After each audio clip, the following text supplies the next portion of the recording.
नमस्कार दोस्तों, राधे राधे। मैं अन्नू शर्मा आप सबके समक्ष सन 2017 के ओल्ड पेपर का पीवाईक्यू हल करवाने के लिए प्रस्तुत हुई हूँ, जिसमें आज हम लोग कल का वीडियो में हम लोगों ने 41 प्रश्न पढ़ लिए थे। आज हम लोग 42वें नंबर से पढ़ना शुरू करेंगे, जिससे कि हमारी तैयारी को एक नए आयाम मिल सके। तो चलिए देर न करते हुए हम लोग अपनी कक्षा को आगे बढ़ाते हैं, ताकि हमारी एग्ज़ाम में हम अच्छा कर सकें। तो चलिए देर न करते हुए शुरू करते हैं।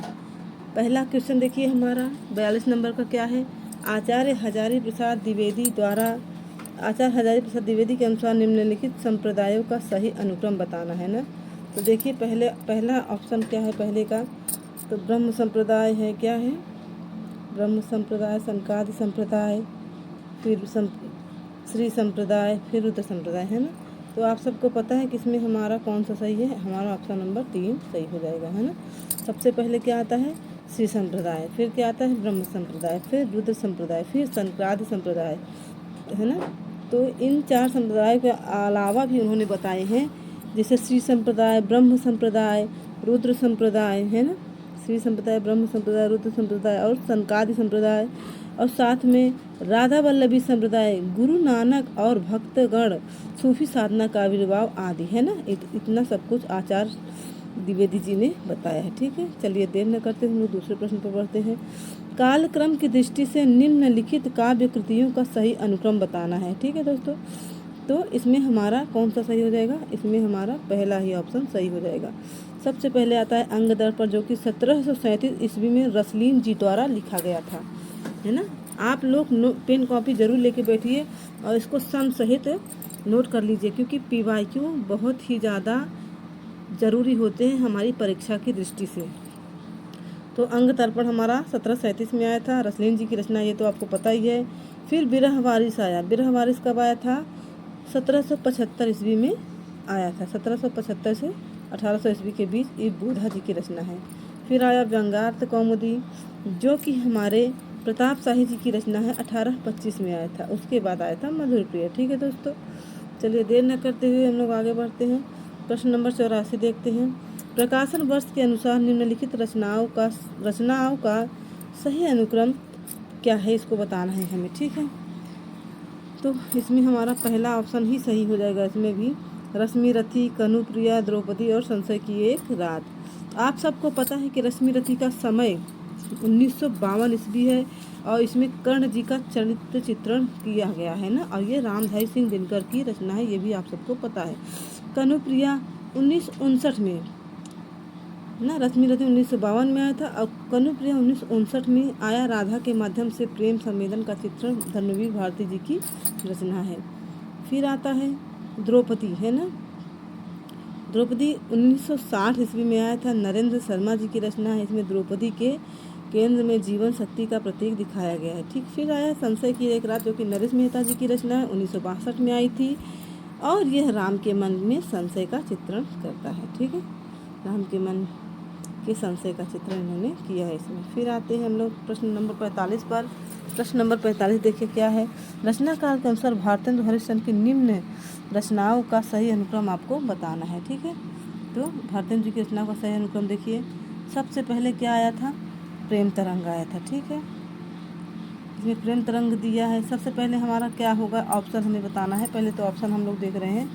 फिर इनका सबसे पहला रचना इनका है भक्त सर्वस्व, है ना। ऑप्शन नंबर 3 हमारा सही हो जाएगा, भक्त सर्वस्व, फिर प्रेम तरंग, फिर श्रृंगार, सतसई श्रृंगार, फिर मधुमुकुल, है ना। तो हम सबको पता है कि भक्त सर्वस्व जो है भारतेंदु जी की रचना 1870 में आई थी। उसके बाद फिर प्रेम तरंग 1877 में आया था, है ना। प्रेम तरंग 1877 में, मधुमुकुल 1881 में आया था। उसके बाद ये मधुमुकुल 1881 में आया था, और फिर उसके बाद सतसई श्रृंगार कब आया था दोस्तों? तो ये हमारा 1880 में आया था। ठीक है दोस्तों, इस तरह से हमारी ये रचनाएँ हैं। आप सन लिखते जाइएगा ज़रूर। फिर प्रकाशन वर्ष के अनुसार निम्नलिखित प्रबंध काव्यों का सही अनुक्रम बताना है। ठीक है, उर्वशी, विष्णुप्रिया, आत्मजयी, लोकायतन, या फिर आत्मजयी, उर्वशी, लोकायतन, विष्णुप्रिया, है ना। फिर तीसरा है विष्णुप्रिया। ये हमारा तीसरा ऑप्शन यहाँ चला है दोस्तों, थोड़ा सा इसके लिए क्षमा प्रार्थी हूँ। तो इसका देखिए विष्णुप्रिया, उर्वशी, लोकायतन और आत्मजयी। तो हमारा यही वाला ऑप्शन 3 नंबर सही हो जाएगा। सबसे पहले विष्णुप्रिया जो है ये चैतन्य महाप्रभु की पत्नी का चरित्रगान इसमें किया गया है। ये मैथिली सरगुप्त जी की रचना है और ये कौन से सन में आई थी दोस्तों? 1957 ईस्वी में आई थी। ठीक है दोस्तों, फिर हम लोग देखते हैं उर्वशी। उर्वशी 1961 में आई थी, है ना। पुरुरवा और उर्वशी का प्राचीन आख्यान इसमें दिया गया है। दिनकर जी की रचना है ये भी, ये है। और उसके बाद फिर आता है क्या? लोकायतन। लोकायतन 1964 में भारतीय जीवन की स्वाधीनता से पहले और बाद की कथा इसमें कही गई है और यह पंत जी की रचना है। फिर आत्मजयी तो आप सबको पता है कि कुंवर नारायण जी की रचना है। कठोपनिषद का नचिकेता प्रसंग 1965 में ये भी आई थी। ठीक है दोस्तों, फिर हम लोग चलते हैं प्रश्न नंबर 47 पर। जन्म काल के अनुसार निम्नलिखित कवियों का सही अनुक्रम, है ना। तो इसमें भी हमारा पहला ऑप्शन ही सही हो जाएगा। ठीक है दोस्तों, राजकमल जी का जन्म देखिए कब हुआ था। राजकमल जी का जन्म 1929 से 1900 हुआ था और निधन 1967 ईस्वी में। इनका जन्म स्थान बिहार है। ठीक है दोस्तों, फिर आते हैं श्रीकांत वर्मा जी। श्रीकांत वर्मा 1931 में इनका जन्म हुआ था और इनका निधन 1986 ईस्वी में हुआ था। इनका जन्म 1931 में और निधन 1986 ईस्वी में हुआ था और इनका जन्म स्थान बिलासपुर छत्तीसगढ़ है। ठीक है दोस्तों, फिर आते हैं केदारनाथ सिंह। इनका भी जन्म आपको पता है कब हुआ था? 1934 ईस्वी में। और धूमिल देख तो पता ही 1936 ईस्वी में। और इनका निधन 1975 ईस्वी में हुआ था, सुदामा पांडे धूमिल जी का। और इनका जन्म स्थान, धूमिल जी का जन्म स्थान खेवली, बनारस, उत्तर प्रदेश है। ठीक है दोस्तों, इस तरह से हम सबका देखते चलेंगे और सारी रचनाओं को हम व्याख्यायित करते चलेंगे। ठीक है दोस्तों, प्रश्न नंबर 18 देखिए, प्रकाशन वर्ष के अनुसार। प्रश्न नंबर 48, प्रकाशन वर्ष के अनुसार निम्नलिखित कहानी संग्रहों का सही अनुक्रम बताना है। ठीक है, तो सबसे पहले क्या है? शरणार्थी है, फिर है ठुमरी, सतह से उठता आदमी, शोभा यात्रा, है ना। तो हमारा ऑप्शन नंबर 1 ही यहाँ पर सही हो जाएगा। शरणार्थी जो है 1948 में अज्ञे जी की रचना है। ठुमरी आप सबको पता है रेणु जी की रचना 1959 में आई थी। उसके बाद सतह से उठता आदमी किसकी रचना है? तो ये हमारे मुक्ति बोध जी की रचना है, ये 1971 ईस्वी में आई थी। और शोभा यात्रा हमारे भीष्म साहनी जी की रचना है जो कि 1981 में आई थी। ठीक है दोस्तों, अब 49 नंबर का प्रश्न देखिए, जन्म काल के अनुसार निम्नलिखित नाटककारों का सही अनुक्रम बताना है। तो शंकर शेष, है ना, मोहन राकेश, भीष्म साहनी, हरि कृष्ण प्रेमी, है ना। शंकर शेष, मोहन राकेश, भीष्म साहनी, हरि कृष्ण प्रेमी। तो इसमें भी हमारा कौन सा ऑप्शन सही हो जाएगा? इसमें हमारा चौथा ऑप्शन सही हो जाएगा। सबसे पहले किसका जन्म हुआ था? तो हरि कृष्ण प्रेमी जी का हुआ था। ठीक है, हरि कृष्ण प्रेमी जी का जन्म 1908 में हुआ था। और आप हमको कमेंट में बताइए 1908 में और किसी बहुत ही प्रसिद्ध रचनाकार का जन्म हुआ था, वो कौन से रचनाकार हैं। आप सबको इतना तो पता ही होगा कि वो अधैर्य के कवि, आग और राख के कवि कहे जाते हैं। इतना हिंट हमने दे दिया। आप कमेंट में ज़रूर बताइएगा कि वो कौन से लेखक हैं जिनका हम चर्चा कर रहे हैं यहाँ पे, कि उनका 1908 में जन्म हुआ था। हरि कृष्ण प्रेमी जी का भी 1908 में जन्म हुआ था। इनका निधन 1974 में हुआ था। और हाँ, ये गुना, ग्वालियर, मध्य प्रदेश में इनका जन्म स्थान है, हरि कृष्ण प्रेमी जी का। फिर भीष्म साहनी जी को देखिए, 1915 में इनका जन्म हुआ था। 2003 ईस्वी में इनका निधन रावलपिंडी, पाकिस्तान में इनका जन्म स्थान है। ठीक है दोस्तों, फिर मोहन राकेश जी को देखिए, इनका जन्म 1925 में हुआ था और इनका निधन 1972 ईस्वी में हुआ था। इनका जन्म स्थान अमृतसर, पंजाब है। फिर शंकर शेष जी को देखिए, 1933 में इनका जन्म, 1981 में इनकी मृत्यु और इनका जन्म स्थान भी क्या है? बिलासपुर, छत्तीसगढ़ है। ठीक है दोस्तों, फिर आते हैं 50 नंबर प्रश्न पर। इसमें दिया है जन्म काल की दृष्टि से निबंधकारों का सही अनुक्रम लगाना है। ठीक है, तो बाल मुकुंद गुप्त, श्याम सुंदर दास, सरदार पूर्ण सिंह और गुलाब राय, है ना। ये हैं चारों हमारे। तो इन चारों का एकदम पहला ही ऑप्शन हमारा एकदम सही है, इसमें कोई डाउट नहीं है। बाल मुकुंद जी का जन्म आपको पता है 1865 में हुआ था और इनका निधन 1907 ईस्वी में। और इनका जन्म स्थान तो आपको पता ही है, रोहतक, हरियाणा। फिर श्याम सुंदर दास जी का देखिए, 1875 में इनका जन्म हुआ था, 1945 ईस्वी में इनका निधन हो गया था। ये काशी, बनारस के रहने वाले थे, मतलब इनका जन्म स्थान काशी, बनारस था। फिर सरदार पूर्ण सिंह 1881 में इनका जन्म हुआ था और निधन 1931 ईस्वी में। एबटाबाद पाकिस्तान में इनका जन्म हुआ था। ठीक है, जन्म स्थान। गुलाब राय 1888 में इनका जन्म हुआ था। 1963 ईस्वी इनका निधन सन है और ये इटावा उत्तर प्रदेश के थे। ठीक है दोस्तों, फिर आते हैं प्रश्न नंबर 52 पे। देखिए, प्रकाशन वर्ष के अनुसार निम्नलिखित निबंध संग्रहों का सही अनुक्रम बताना है। ठीक है, तो मराल, विकलांग श्रद्धा का दौर, आद्यतन, अंगद का पाँव, है ना। फिर क्या दिया है, विकलांग श्रद्धा का दौर, अद्यतन, अंगद का पाँव, मराल। तो हम सबको पता है कि हमारा ऑप्शन नंबर 3 सही है। इसमें अंगद का पाँव पहले आता है, श्रीलाल शुक्ल जी की रचना है जो कि 1958 ईस्वी में आया था। अद्यतन अज्ञेय जी की निबंध है, अद्यतन अज्ञेय जी का निबंध है जो कि 1977 में ईस्वी में आया था। ये अज्ञेय जी की रचना। ठीक है, विकलांग श्रद्धा का दौर तो बहुत ही चर्चित कृति है, निबंध है, 1980 में हरिशंकर परसाई जी की रचना था, है ना, विकलांग श्रद्धा का दौर। फिर मराल कुबेर नाथ राय जी की रचना है जो 1993 में आई थी। ठीक है, 1993 ईस्वी में आई थी। फिर प्रश्न नंबर 53 देखिए, नाटक के कथानक में कुछ दृश्य सूच्य होते हैं ना। नाटक के कथानक में कुछ दृश्य सूच्य होते हैं। 5 प्रकार के इन सूच्य कथानकों का सही अनुक्रम, है ना। तो आप सबको पता है कि इसका सही ऑप्शन क्या हो जाएगा। सबसे पहले हमारा विस्कंभक आता है, तो इसमें हमारा ऑप्शन नंबर 3 हो जाएगा, विस्कंभक। फिर आएगा प्रवेशक, फिर चूलिका, फिर अंकाश्य, फिर अंकावतार। ये हमारे नाटक के प्रकार हो गए, 5 प्रकार के। और स्रोत या आधार के विचार से कथा वस्तु के 3 भेद होते हैं। नाटक के कितने होते हैं, 5 भेद होते हैं। सूच्य कथा वस्तु या के कथानकों को 5 अर्थों व आक्षेपक में बांटा जाता है, और जबकि कथा वस्तु के 3 भेद किए गए हैं। कौन कौन से, तो प्रख्यात, उत्पाद्य, मिश्र, है ना, प्रख्यात, उत्पाद्य और मिश्र। ठीक है, फिर प्रश्न नंबर 54 पे आते हैं। प्रकाशन वर्ष के अनुसार, है ना, हजारी प्रसाद द्विवेदी के आलोचना ग्रंथों का सही अनुक्रम, है ना, आलोचना ग्रंथों का सही अनुक्रम हमको बताना है।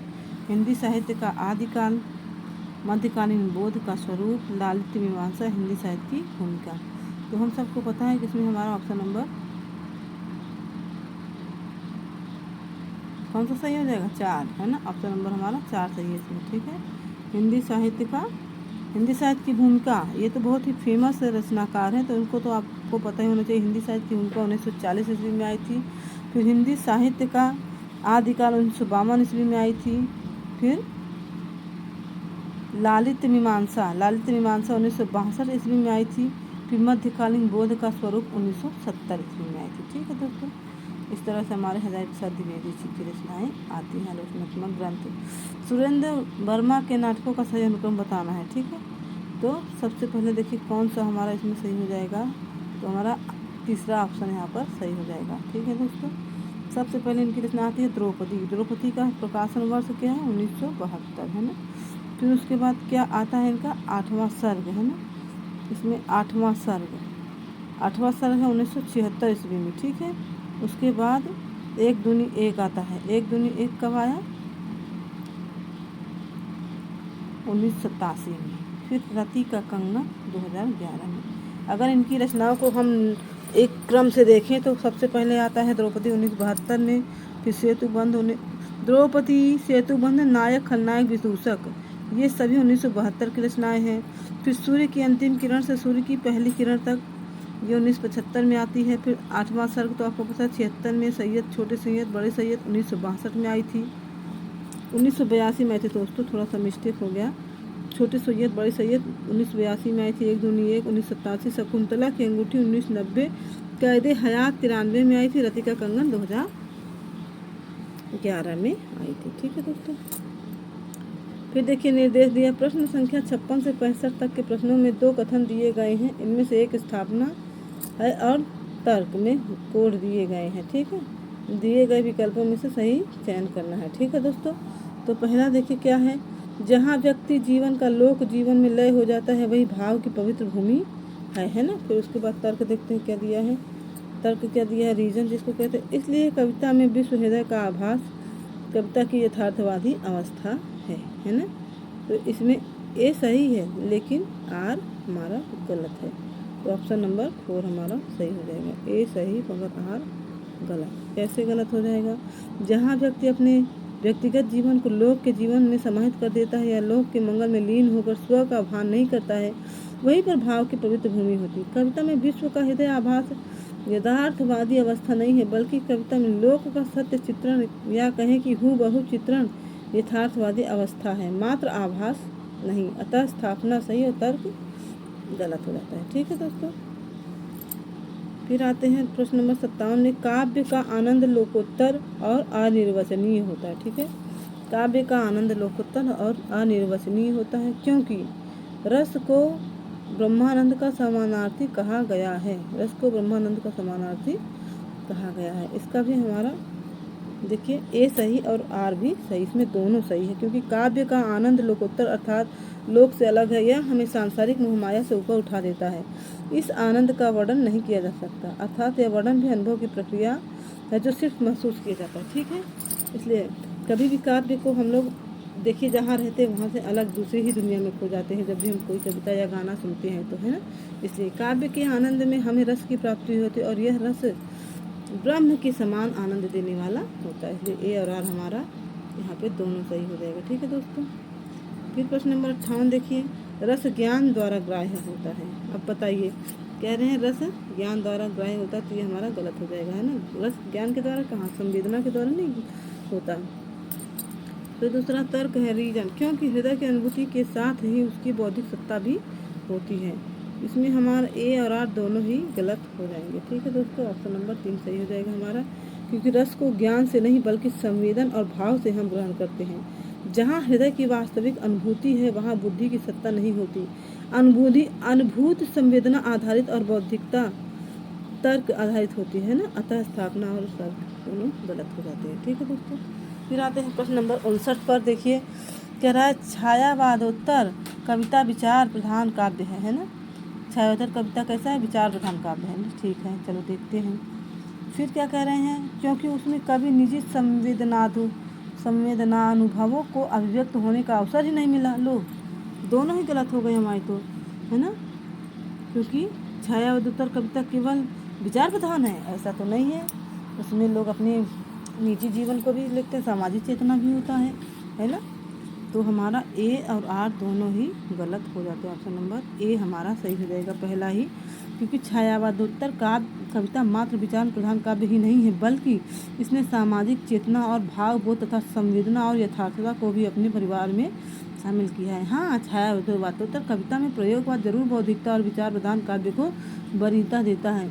विचार प्रधान काव्य में भी कभी को निजी संवेदनाओं को अभिव्यक्त करने का अवसर मिलता है। अतः स्थापना और तर्क दोनों ही गलत हो जाते हैं। ठीक है, फिर 60 नंबर देखिए। कला माध्यम के द्वारा कलाकार सत्य को सुंदर बनाकर निजत्व की उपलब्धि करता है ना। कला माध्यम के द्वारा कलाकार सत्य को सुंदर बना के निजत्व की उपलब्धि करता है। तर्क देखो क्या दिया है, रीजन दिया, क्योंकि सत्य कलाकार की संचित पूंजी होती है, सौंदर्य सृजन उसका व्यापार और लोक मंगल का प्रसार उसकी उपलब्धि, है ना। फिर कोड देखते हैं तो क्या दिया है कोड में, तो हमारा देखिए ए तो सही है लेकिन आर, ए गलत है लेकिन आर सही है ना। हमारा ऑप्शन नंबर 3 हो जाएगा यहाँ पे, ए गलत लेकिन आर सही है ना, यही 3 नंबर सही हो जाएगा। तो देखिए कैसे हो जाएगा। कला के माध्यम से कलाकार सत्य को सुंदर बनाकर निजत्व का नहीं, कला की उपलब्धि करता है और कला को जन कल्याण का मार्ग भी बनाता है। सत्य ही कलाकार के एकत्रित एवं संचित पूंजी है। सौंदर्य का सृजन करना ही व्यापार है। कला के माध्यम से लोक के मंगल का प्रसार करना ही कलाकार की उपलब्धि मानी जाती है। ठीक है दोस्तों, फिर हमारे प्रश्न नंबर 61 देखिए, है ना। प्रश्न नंबर 61 ये देखिए, हमने यहाँ पे थोड़ा सा इसको व्याख्या दे दिया है। क्या व्याख्या दिया है, इसमें उत्तर भी हमारा चला आया दोस्तों, चलिए कोई बात नहीं। स्थापना असर्सन काव्य सौंदर्य भाव और कला की एकान्विति में है। ठीक है, फिर रीजन दिया, क्योंकि काव्य में भाव पक्ष और कला पक्ष दोनों असंबद्ध होते हैं, ऐसा तो नहीं होना चाहिए। तो यहाँ पर ए सही है लेकिन आर गलत हो सकता है ना, ए सही आर गलत है। ठीक है, क्योंकि क्या कह रहे हैं, क्योंकि काव्य सौंदर्य तभी पूर्णता को प्राप्त कर सकता है जब उसके भाव पक्ष और कला पक्ष शिल्प पक्ष में सामंजस्य हो। काव्य में भाव पक्ष और कला पक्ष का दोनों का आपस में संबंध होते तभी काव्य सौंदर्य पैदा होता है ना। चलिए 62 नंबर का प्रश्न देखते हैं क्या दिया है। जिस मिथक मनुष्य की आदिम मस्तिष्क की सृजनशील शक्तियों का मूल्यांकन सांस्कृतिक उपहार है। क्या कह रहा है, मिथक मनुष्य की आदिम मस्तिष्क की सृजनशील शक्तियों का मूल्यवान सांस्कृतिक उपहार है। फिर रीजन क्या दिया, क्योंकि आदिम मन और मस्तिष्क द्वारा प्रवृत्ति के तत्वों और घटनाओं के मानवीकरण की अचेतन प्रक्रिया ही मिथक रचना का मूल बनी है ना। तो इसमें हमारा ए और आर दोनों ही सही हो जाएंगे। ठीक है, ए और आर दोनों सही हो जाएंगे। मिथक की कथा है जिसमें सृष्टि के प्रारंभिक दौर के आदिम मानव की विचार शैली को विज्ञान धर्म दर्शन आदि से संदर्भित या संश्लिष्ट किया है। ठीक है, फिर 63 नंबर देखिए, कविता में श्रृंगार चित्रण अनिवार्य है। अरे ऐसा कुछ नहीं है अनिवार्य, मर्जी हो श्रृंगार चित्रण करिए, मर्जी हो आप जो रौद्र रूप करिए, कुछ भी कर सकते हैं। तो हमारा ए तो गलत हो गया। चलिए अब आर देखते हैं, क्योंकि श्रृंगार की सरल वाग्धारा ही पाठक को आनंदित कर सकती है, अन्य भावदार लो ये भी गलत हो गया। तो हमारा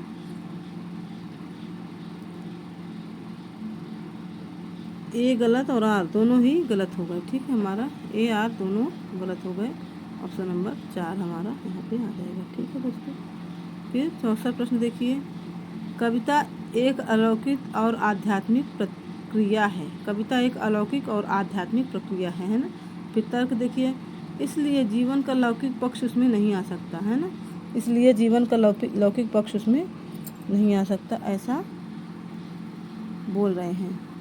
तो इसमें हमारा दोनों ही गलत हो जाएगा है ना। तीसरा नंबर हमारा सही हो जाएगा, इसमें दोनों गलत, क्योंकि कविता अलौकिक और आध्यात्मिक ही नहीं बल्कि लौकिक प्रक्रिया भी है ना। कविता में जीवन का लौकिक पक्ष भी आ सकता है या होता है, अतः दोनों ही गलत हो गए। ठीक है, फिर प्रश्न नंबर 65 देखिए, छायावादी काव्य आत्मनिष्ठता के कारण अहमवादी बन गया है। क्या कह रहा है, छायावादी काव्य आत्मनिष्ठता के कारण अहमवादी बन गया है। फिर रीजन क्या दे रहे हैं, इसी कारण छायावादी कवियों ने सामाजिक नैतिकताओं की उपेक्षा की है ना। तो आंसर हमारा क्या हो जाएगा, दोनों ही गलत हो जाएंगे। क्यों गलत हो जाएंगे ये भी देखते हैं। छायावादी काव्य आत्मनिष्ठा के साथ सामाजिक जीवन से प्रतिबद्ध रहा है और यह अहमवादी नहीं बल्कि रहस्यवादी बन गया है ना। इसमें अहमवादी दे दिया था जबकि यह रहस्यवादी बन गया था। यह आत्म केंद्रित होकर आध्यात्मिकता की ओर अग्रसर हुआ। छायावादी कवियों ने सामाजिक नैतिकता की उपेक्षा नहीं की है। ठीक है।